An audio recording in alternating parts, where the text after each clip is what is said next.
अस्सलाम वालेकुम, welcome to my YouTube channel kitchen with Sam. जैसा कि मैं आप लोगों के साथ रमज़ान स्पेशल सीरीज़ की रेसिपी शेयर कर रही हूँ, उसी हवाले से आज मैं इफ्तारी के लिए आप लोगों के लिए काला चना चाट की एक स्पेशल रेसिपी लेके आई हूँ, जो कि बिल्कुल ही अलग और मुनफ़रिद सी है और इसको हम बिल्कुल एक नए अंदाज़ में बनाएँगे। आप लोग ज़रूर ट्राई कीजिएगा। यहाँ पे मैंने जो है काले चने ले लिए थे उबले हुए 1 कप के बराबर, एक दरमियाना प्याज़ लिया था, उसको बारीक चॉप कर लिया था, खीरे ले लिए थे और उसको भी बारीक मैंने काट लिया था, उबला हुआ एक आलू लिया था और इसके इस तरह क्यूब्स में कटिंग कर लिया था, टमाटर ले लिए थे चंक्स में कटे हुए।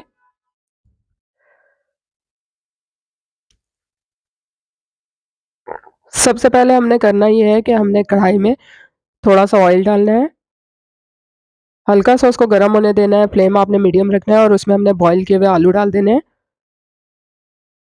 4 से 5 मिनट के लिए हमने इसको फ्राई कर लेना है अच्छा से, इस तरह से आलू जो है वो क्रिस्पी हो जाते हैं और चाट में जो है इनका बिल्कुल अलग-सा टेस्ट आता है, चाट मज़ेदार सी बन जाती है।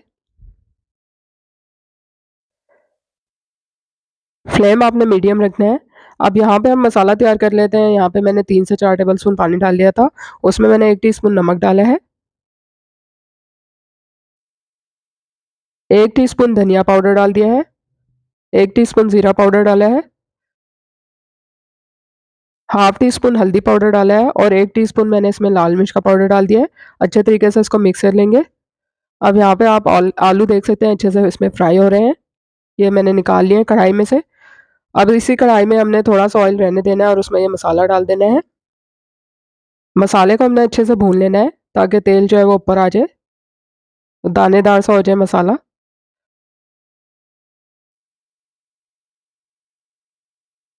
फ्लेम आपने मीडियम ही रखना है, बहुत ज़्यादा हाई नहीं रखना। मसाला ये देखिए आप अच्छे से भून चुका है, इसमें तेल जो है अलग हो चुका है। इसके साथ ही हम इसमें बॉयल किए हुए काले चने डाल देंगे।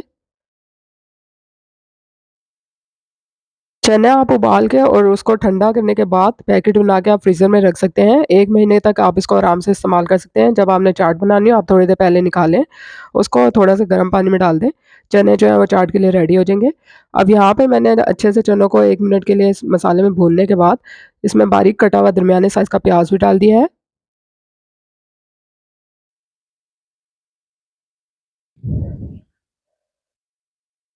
प्याज़ को बस हमने 2 से 3 मिनट के लिए थोड़ा-सा इसमें अच्छा-सा मिक्स कर लेना है।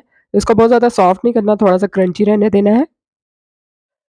यहाँ पे मैंने फ्लेम ऑफ कर दिया है। थोड़ा-सा हमने इसको ठंडा होने दिया था, इसके बाद मैंने इसमें कटे हुए खीरे डाल दिए हैं। साथ ही मैंने जो है टमाटर डाल दिए हैं चंक्स में कटे हुए। इसके साथ ही जो फ्राई किए हुए आलू थे वो भी इसमें डाल दिए हैं। अब ये जो इमली का पेस्ट है ये भी मैंने इसमें डाल दिया है। इमली के पेस्ट की रेसिपी जो है आपको दही बल्लों के उसमें दे चुकी हूँ, आप लोग देख सकते हैं। साथ ही मैंने इसमें पुदीने की चटनी भी डाल दी थी। अच्छे तरीके से इसको मिक्स कर लेंगे। 1 टीस्पून के बराबर इसमें मैंने चाट मसाला डाल दिया था। चाट मसाले की भी रेसिपी मैं आपको दे चुकी हूँ, आप लोग देख लीजिएगा। तो देखिए मज़ेदार सी काला चना चाट जो है वो पक के तैयार हो चुकी है। आप लोग इस रेसिपी को ज़रूर ट्राई कीजिएगा। रेसिपी पसंद आई है तो उसको लाइक और शेयर करना मत भूलिएगा। चैनल को सब्सक्राइब ज़रूर कर दीजिएगा। अल्लाह हाफ़िज़।